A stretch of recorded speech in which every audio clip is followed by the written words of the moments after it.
Sæll Arnar, frábær sigurinn í kvöld. Þið keyrið yfir þá bara frá fyrstu mínútu og þetta var einhvern veginn aldrei í hættu.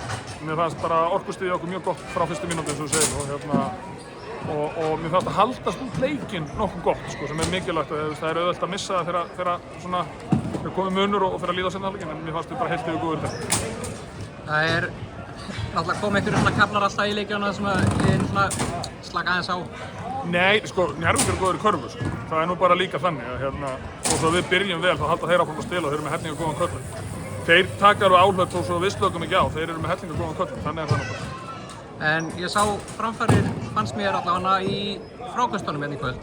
Eitthvað sem búið að vera vinni í? Nei, í raun og ekki neitt, sko. Það er bara ekki sem verið rætt, sko. Ég held að við erum held í næst besta sóknarfrákvæstarliðið og þriðja besta varnarfrákvæstarliðið, þannig að við bara viljum reyna að vera áfram góðu þar. Það er kannski bara pressan sem er í skæða fyrir, menn vilja alltaf betur, gera betur. Já, bara við vildum vera með aðeins meiri ákjaf en var í síðasta leik móti Dínamo. Við vorum ekki alveg nógu sáttir við okkur sjálfa þar og við spýttum aðeins í lóðan í dag. Takk fyrir Arnar. Takk.